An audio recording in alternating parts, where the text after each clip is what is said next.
How are y'all doing today? Did any of you guys actually hear of a program called Achievement Counts? You got most recent graduates. Anybody most recent high school grads? Raise your hands. In 9th grade, did somebody come to your classroom and talk to you about your 4 years in school and what that means for your future? No?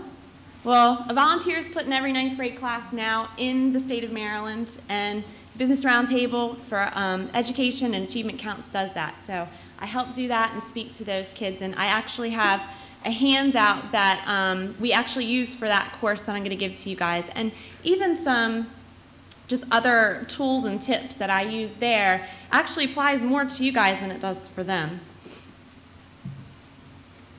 I want to talk to you guys not only about budgeting and giving you guys some examples about budgets for not just while you're in school, but also when you get out of school, because there's some things that you really need to give a heads up on what's going to happen when you get out and how you need to budget when you get those first paychecks when you get a job and a career. So I actually even have my own personal budget that I'm going to share with you guys to show you what it takes to kind of even just have a house and live in the state of Maryland if you plan on staying here and have kids and be married and all that other thing. So we're going to go through that, and also some just tips of while you're in school and how to maybe stay ahead of yourself, avoid some financial pitfalls and stuff like that. First, I want to share a little clip with you guys, and I think it's going to get you maybe acclimated to the whole budget process, maybe even a little, excited and get a taste of what we're going to be talking about.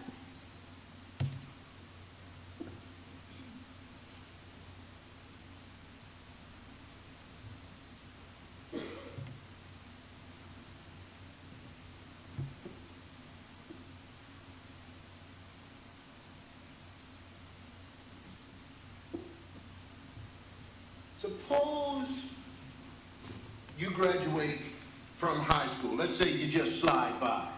All right, now you've got to find a job. Now, what kind of salary do you expect for a regular person? $250 a week. $250 a week? Yeah. Sit down. All right. I'm going to give you $300 a week. Yes, indeed. $300 a week, $1,200 a month, all right? Great, I'll take it. Yes, you will. And I will take $350 for taxes. Whoa! Yeah, now, because, see, the government comes for the regular people first. Now, how much does that leave you with? $850. All right. Now, you've got to have an apartment because you are not going to live here. So, an apartment in Manhattan will run you at least $400 a month. I'll live in New Jersey. All right. Live in New Jersey, you've got to have a car. I'll ride a motorbike. You need a helmet. Figure $100 a month for clothes and shoes. Figure $200. I want to look good. Okay, so what's that leave you with? $200. So no problem. There is a problem. You haven't eaten yet.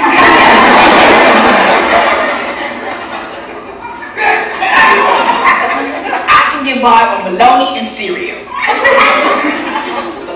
So I got everything I need plus $200 left for the month. You plan to have a girlfriend? For sure.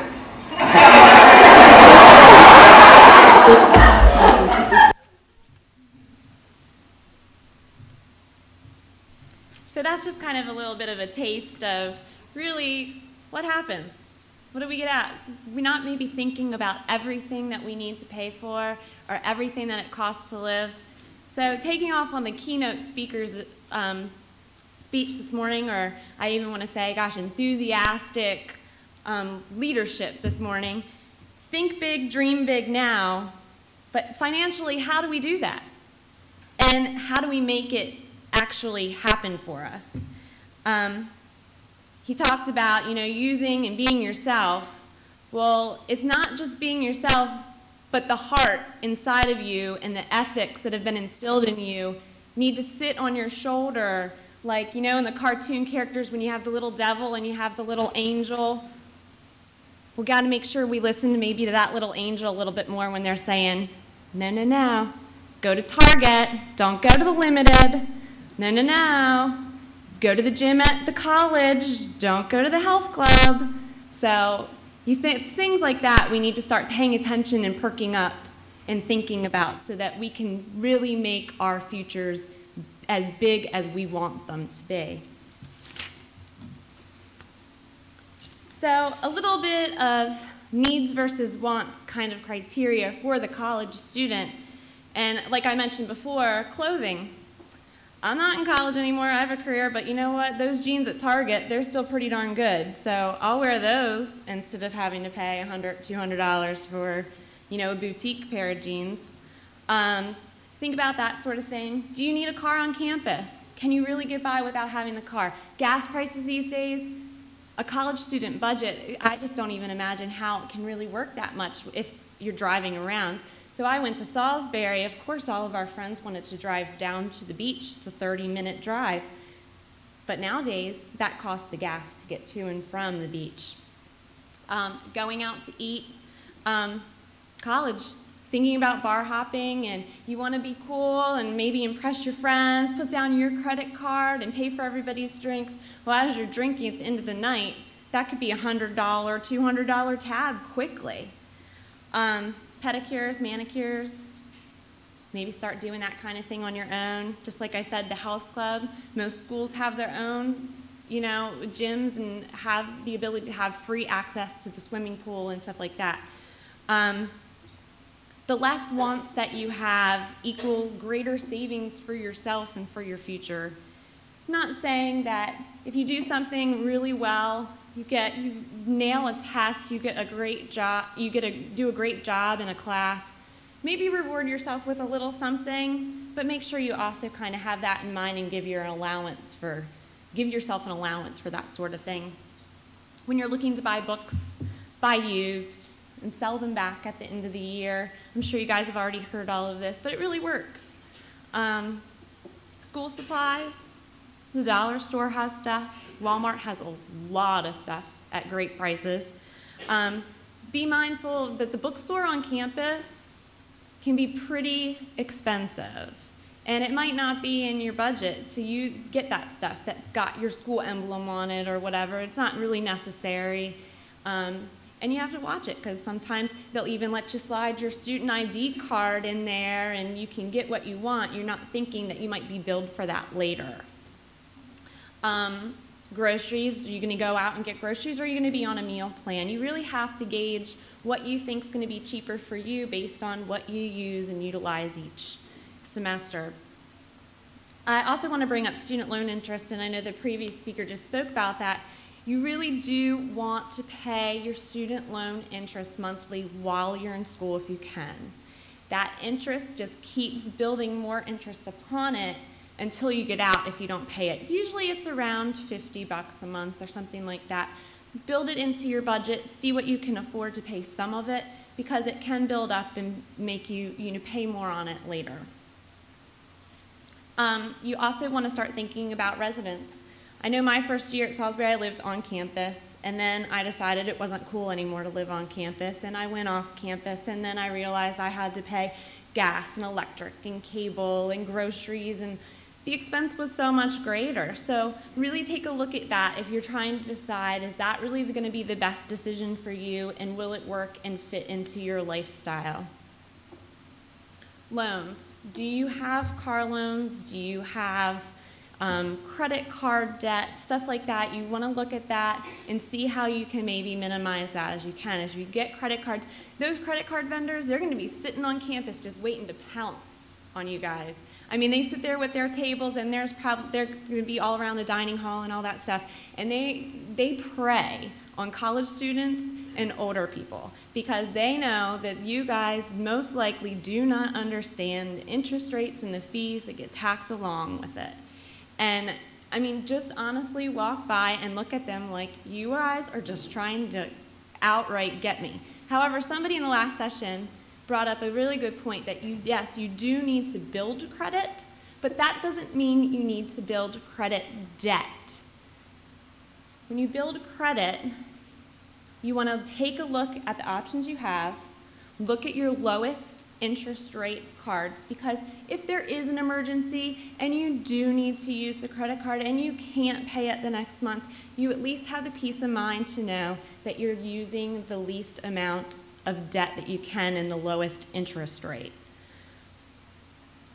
Some credit cards, if you've had one for years, say you maybe got one as a senior in high school and now you're in your third year in college and you've still had that same card and all of a sudden they keep slowly creeping up that interest rate on you, like it may have started out at 9.99%, but now it's like 14.99 or 15.99, pick up the phone and call them. You call them, you tell them, I have been a member of this card for 3-4 years.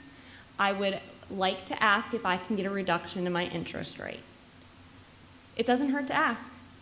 Half the time they'll say yes, half the time they'll say no. They'll put you on hold a bunch of times because they're going to get this manager and that manager and they're going to look at your account and this and that. Push them. Say, okay, well, I don't really need to use your card. I'll use, say that card was like Discover. I'm going to use my Visa card instead because they are having me at, say you're trying to get down to like 10.99. They do have me at 10.99%. So I'll just put your card in the back of my drawer instead of my purse. They really like that. They usually will put you on hold again and maybe come back with maybe something else. So don't be afraid to call them and try to work those little deals out. It helps yourself.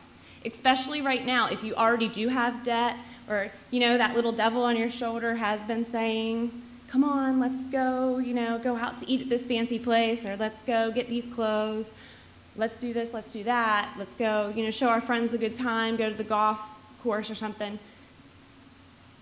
It can build up, and you don't realize it, and then the next thing you know, you had a zero balance each month, and now it's $3,000, and then once it's $3,000, where do you stop? Do you just keep going? So it will build, and then it causes you problems later. So think about those little tips. As for budgeting yourself while you're in school, know your income and where your resources are. Do you get some sort of an allowance from your parents? Do you have a scholarship or a loan that gives you amount, you get like a check by semester? That sort of thing goes into your budget. That goes as your income. Then you need to lay out, and I also point out on here, there's a good website, because I realized a lot of people don't even know how to balance their checkbook appropriately. In fact, I do some audit review for housing authorities, and just this week I was looking and reviewing some files, and I saw this person had $900 in 1 year of bounce check, NSF, late fees, all that stuff with a bank. $900 because you've kept bouncing your checks. Was it worth bouncing the check to now owe the bank $900? Not at all. Is it more worth it to spend just a few minutes of your time each month to be sure that what your account balance is and that you have plenty of money? Don't go to the ATM and check balance. That's not balancing your checkbook. In fact, when you do that, that's not the balance in your account. The balance that's in your account is the activity that you actually know you've done. Checks don't always run through right away. Even transactions at restaurants or stores do not go through right away. Sometimes they take 2 or 3 days. So when you go to the ATM and you check that balance, that's not your balance. When you go online and check your bank balance, that's not your balance. Your balance is what you've spent. So when you go to a store and they ask you, would you like the receipt in your hand or in the bag?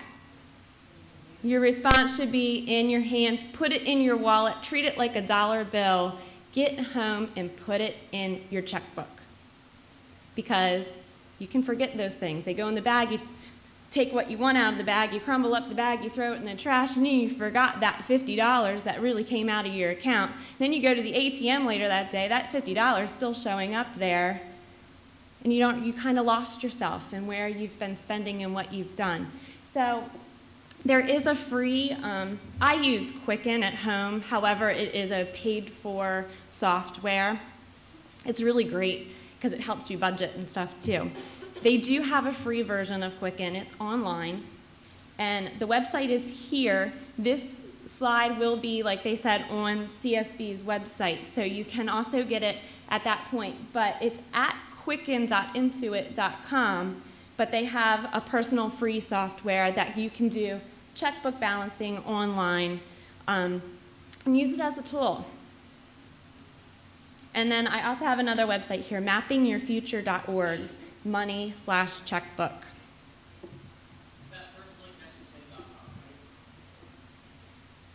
You can go to just quicken.intuit.com, and then it will put you to Mint online. I don't know, that's how I've always gone to it, but I don't know, you may be able to get to it just Mint.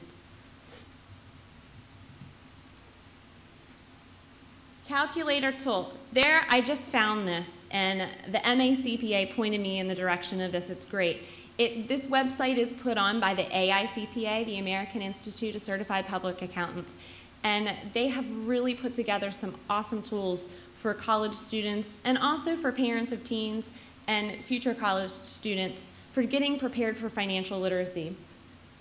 And they also have a college student budget calculator on there. I checked it out. It's really cool. The website is 360financialliteracy.org. Tools, calculators, student budget. You put in all of your information, what your income, your expenses, and you can put together and position your student budget. I believe the link may also be on some of the handouts out on the table that the MACPA has out there. So, like I said before, know your income, what additional funds you have from loans. Once you get through your budget, do you really need a part-time job? You may. I worked while I was at Salisbury. My parents did not put me through school. They did not have the money or the resources to do so. I had a U.S. direct education loan, which I've been out of school now for 11 years, and I just paid it off last year. And then I also had some scholarship money. So make sure if you know you need to pay stuff. I knew I wanted to pay that interest while I was in school, so I had a part-time job. I was a cocktail waitress. Anybody been to Fager's Island in Ocean City? I worked at Fager's Island for a few years, and then I worked somewhere else in Salisbury as a waitress. And then your expenses. Again, know what your budget is for your school, your books, food and groceries, your living expenses, especially if you're off campus. You need to know what all of those utilities are. Your cell phone. Do you really need the latest and greatest Android or iPhone, or can you get by with a cheaper phone? But also look at all the prices, the monthly prices. Are you texting a lot, but you don't have unlimited text plan, and you end up getting tacked on extra fees? You need to start looking at stuff like that. If you live off campus, do you have a separate phone bill, cable bill, internet bill? And you may be paying more than if you can go somewhere and get it all bundled together. I just last year bundled all of my home, phone, cell phone, cable, internet all together, and I realized I'm saving $60 a month by bundling it. But it doesn't always work that way for everybody, so you have to look at it and investigate and think of ways that you can save. Clothing, we talked about, cars and gas, personal care, that's just all of the regular things you need. Don't forget those in your budget. Don't forget your toilet paper. Yes, you need to eat, but you also need toilet paper and paper towels and a hairbrush and, you know, all of that stuff. Deodorant, please. Everybody else in school will not like you if you don't use that. So make sure you build that into your budget. Like, your budget can't just be groceries on a monthly basis, but are you also going to Target or Walmart on a monthly basis and buying those other little things? So why are we budgeting? Why are we concerned about all of these things? There's some statistics that I don't know if they'll shock you or if you guys have actually already heard. 85% of the 2011 college grads will be forced to move back in with their parents. with an average debt of $27,000, with no job right away usually. Approximately 2/3 of all college students graduate with student loans. That was including myself. 36% of full-time students who entered into college in 2001 received a bachelor's degree in 4 years. So less than half the students who are going into school are getting out in 4 years with just their bachelor's. That is so expensive. So again, listen to the little angel on your shoulder who is telling you, instead of going out tonight, maybe stay in and study. It's gonna be cheaper that way. You get done in your 4 years, you have less debt coming out. According to Economic Policy Institute, unemployment rate for college grads younger than 25 years old was 9.3% in 2010. I'm going to ask Chris and another one of our leaders from CSB to go ahead and hand out. I have some handouts for you guys to look at. We're going to go over those in a minute, but it does have some information that goes along with employment and unemployment out of school. Approximately 14% of all students that graduate with student loan debt end up defaulting on their loans within 3 years. That's a U.S., usually federal loan. Don't default on it. It's going to have the lowest interest rate that you probably have on any loans that you end up having. Yeah. I'm sorry. What does default mean? Default means that you're not paying your loan when you're supposed to. They're coming to you, you're getting your bills, your monthly bill to pay your loan, and you're just ignoring it, not paying it. That goes on your credit report, and it's bad news for you later in life. Approximately 14% of all students that graduate with student loan debt, oh, I just read that one, I'm sorry. College years, financial tips. So here are some more little tips.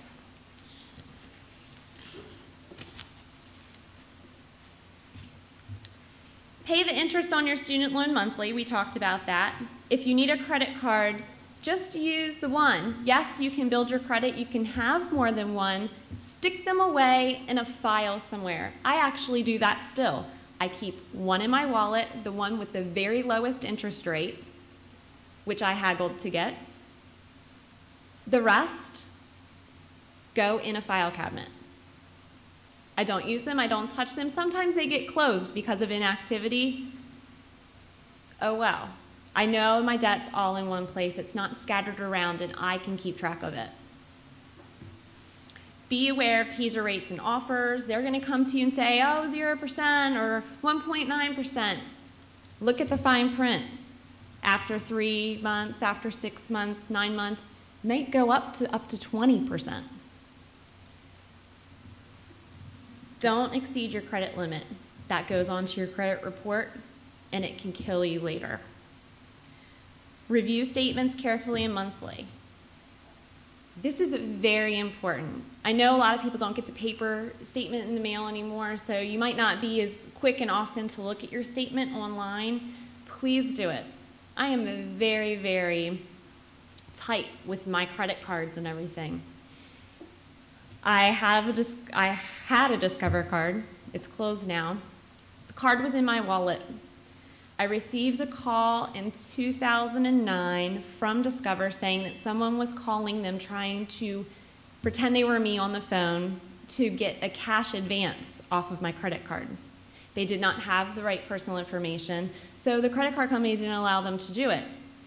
But they called me to warn me. So they changed my account number, they issued me a new card, because their first question was, is your card with you? I opened my wallet, it's right here. So someone somehow got my number, got my name, my address, but they didn't know my birth date or my little password that I had on the card. Exactly a year later, I get my credit card statement in the mail, and there was that little fee. Have you guys seen that fee for credit protection? They charge you once a month. I don't sign up for it because I keep track of my own stuff, and they had charged me for it. So I call them up and I'm like, why did I get this fee? I never accepted this protection plan. Well, yes, Ms. Griffis, you called last month, and we changed your password on your account, your email address on your account, And you said that, yes, you did want the protection. I'm like, oh, wait a minute. Transfer me to the fraud department. I had not called. They changed my password to Barbie, which never was my password. Never would I have thought to do that. They changed the email address, and they wouldn't tell me what it was. They had to verify that I was really me when I did call, and no charges had been made on the card, but this person was slowly trying to take over the account until they could eventually get the card. They never had my card, nothing. I still to this day have no idea where my information got to them, but they didn't ever really get my social security number, which was lucky. But the card was always in my possession, it had never been stolen, and I always keep thinking that it was an inside job, like someone at Discover, because what keeps the people that work there doing that sort of thing? So always keep your eye on your statements, because little things like that can make you aware of something that's happened. I eventually closed the account because they sent me a new card again. A week later, I got another new card because the person called back and tried to change everything again. So that's when I closed it. And I keep getting letters in the mail, come back to us. No, thank you. So also report lost or stolen cards immediately. You used to say keep the phone numbers for the credit card companies like somewhere in your house or something, but now with online, you can easily get the number that you need to report your stolen or lost card. Please report them immediately. The sooner you report it, the sooner that they know to cut off any approval of charges. If you feel that planning budget is just too time-consuming for you, or you know you're not going to do it, keep just an idea of what a monthly allowance is for you is. I was a college student once. I know these things, you say you're going to do it, maybe you start doing it and it just drops off the radar. You get busy with studying, maybe you have a job at the same time and things just get crazy and you don't think about doing it. So just keep an open mind and be close with your financial needs. And if you start to fall into credit problems, don't ignore them. Don't say, oh, I'll get it fixed later. Go see someone, because like I said, $3,000 in credit card debt turns into 20 very quickly, before you know it. Cut down on your wants. Don't go to Starbucks. You know, make your coffee home, little instant coffee, never hurt anybody. Say no to ATM fees. You're going off to school, you want to keep using your home bank, but your home bank is not near the college campus and it's not going to be where you're withdrawing money from. Change your bank. $2 a week adds up in a year. $3 even in some cases. Get organized. I know if a lot of you guys are just going into college, people are giving you, little gifts and stuff. Ask for a small little file box. Keep all your bills and all your paperwork in this file box. Know what your obligations are. Know what your paperwork says. And also the record keeping can alleviate disputes with other vendors, even just as simple as an electric bill or something like that. Use student discounts where you can. And just overall, keep your life in balance. Have fun. College is fun. I want to go back. But you also have to know why you're there.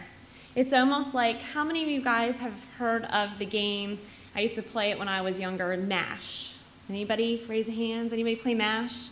So you play MASH, you decide on a piece of paper with your friends, do I want to live in a mansion, an apartment, a shack, a house? Do I want to have a Lamborghini, a Mercedes-Benz, a Chevy, or a Volvo, or a Volkswagen? You decide these things on a piece of paper and you put numbers down and you figure out what you're going to end up doing. I'm going to be married to George and we're going to live in an apartment and we're going to have a Lamborghini and we're going to have 5 kids. That sort of thing comes out at the end of this. Play your own game with your heart and your head while you're in school. I get out of college, I'm going to have a goal for myself. I want to be married one day. I want to have kids one day. I want to have a great career, and I want other people to maybe look up to me. I come from a family who My brother and I are the first to ever go through college. It was great to have that feeling that our parents and our grandparents could look up to us and say, wow, you figured it out, you figured out how to do it, and you went and did it. In our heads, we had the idea that we wanted this goal. So what do you expect once you do get out of college? That handout that was passed out, did everybody get a copy?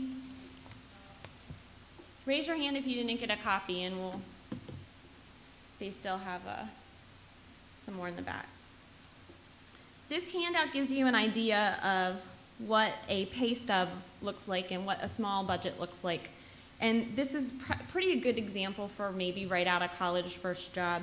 The annual salary on this pay stub is $28,800, and there's a small budget at the top with how much an apartment and a car payment and car insurance and utilities and stuff like that might cost. The best example of this pay stub that I want to point out to you is, it looks like this, is the taxes, the Social Security, health insurance. All these things come out of your paycheck that you may not be thinking of. So yeah, your salary is $28,800, but what you get per month is not $2,400, it's $1,600. I don't know if any of you guys ever watched the TV show Friends, but the character Rachel came from, married to a dentist, and she never had to work, and she gets split up from this guy, and she gets a job at a coffee shop, and she gets her first paycheck, and she's so excited, and she says, "Who is FICA, and why are they taking all my money?"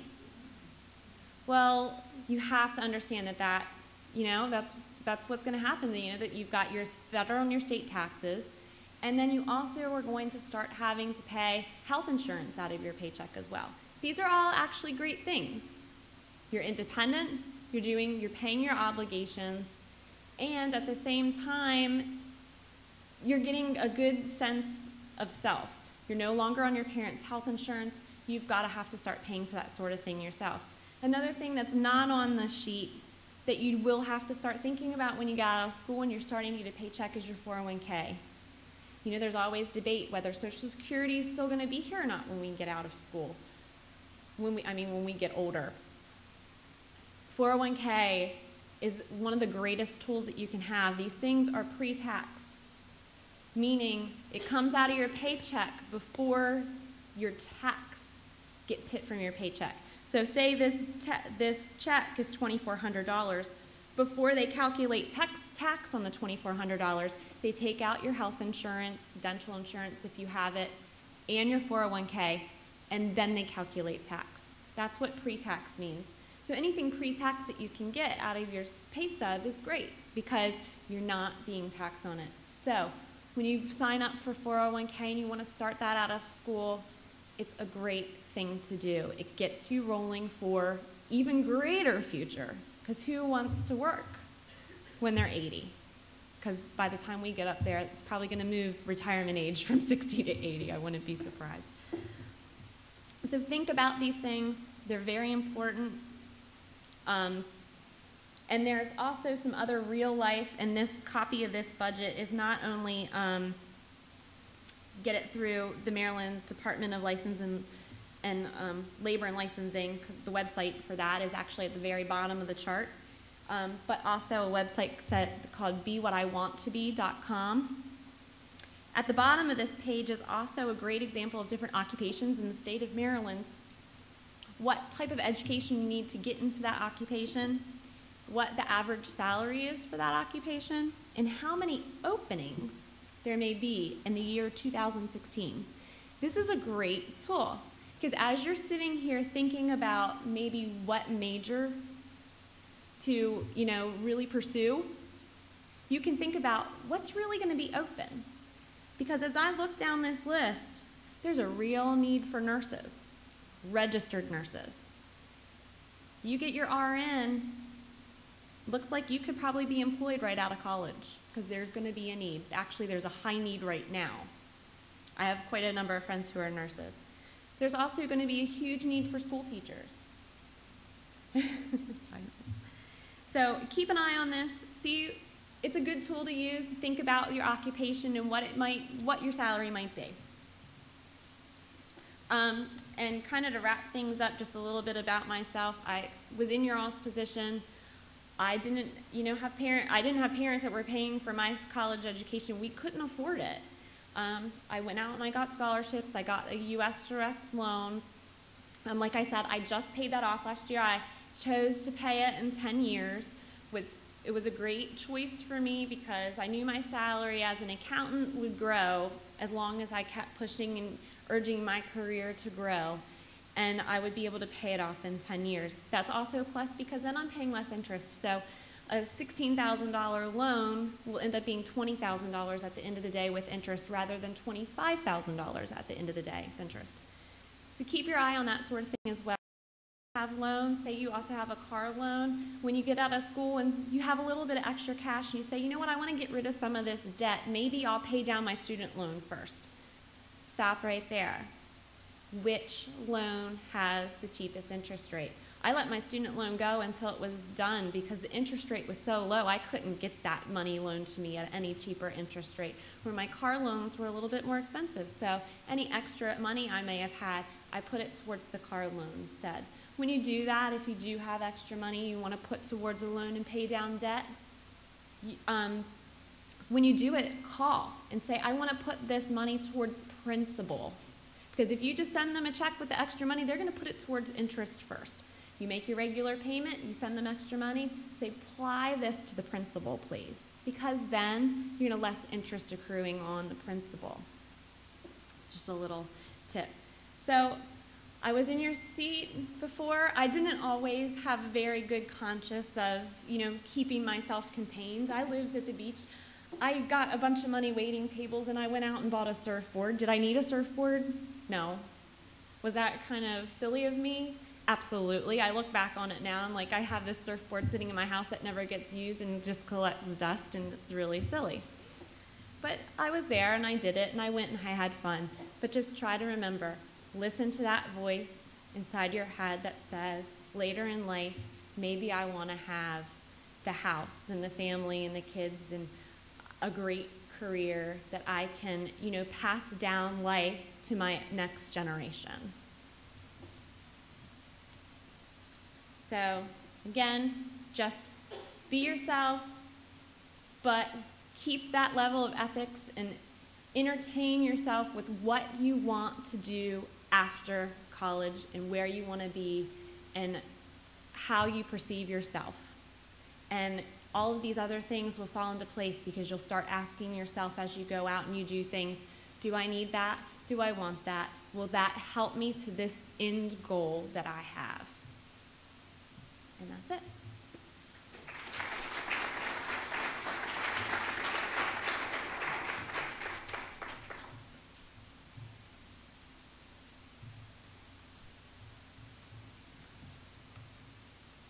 Do you have any questions for me?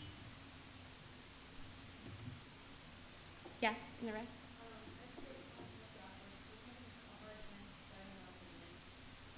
Oh, okay. Okay. She's having a hard time signing on to that website with the checkbook balancing, so I will see if I can see her afterwards. Are students exempt from FICA? I don't believe so. I mean, I wasn't when I was, no. I was going to say, I've never heard of anything, but maybe something has changed, but you still have to pay your taxes. You still have to send in a tax return as long as you're not legally dependent on somebody else's tax return. So make sure you do that too. If you're not filing a tax return and you think that you're not a dependent on somebody else's, you still need to do that. Some certain work-study programs are exempt from FICA, so you maybe have to ask the leader of those programs if you're exempt. Any? Yes. Oh.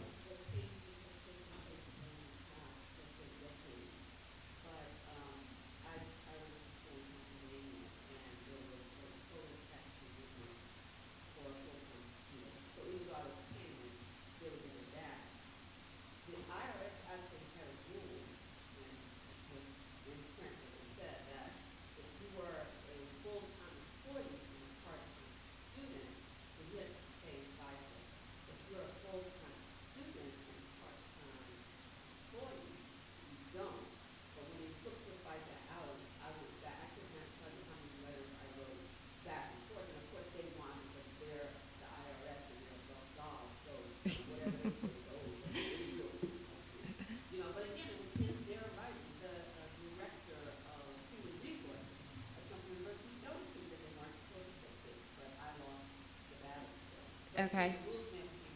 So she's saying that she did see somewhere about about 10 years ago that there was some kind of exemption, and she did try to get it, but at the end of the day never could end up getting it with writing letters and stuff. I haven't ever heard of it. However, I'm not in tax. I'm actually in audit. So unfortunately, I might not be the best person to ask, but it may be out there. Yes, in the white.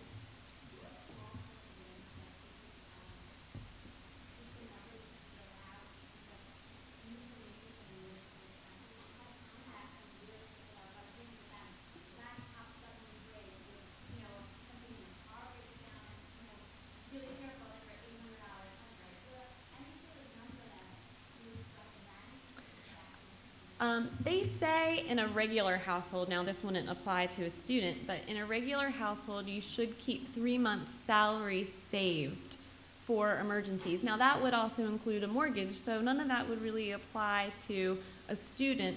So, I mean, you may just want to have 1 extra month's income at least put away, because I know your income's like really not going to be much of anything. Your savings is not going to be much of anything. I think there were times where I maybe had $5 in my checking and savings account just because that was the balance that I had to have to keep the account steady. But do try, if you can, to have some kind of savings. I mean, just last week my refrigerator broke and it was $1,000, and I'm like, wait, can't afford that. I'm taking 2 kids to Disney World on Sunday, and I don't know how I saved up for that. So anybody else have any other questions? Yeah.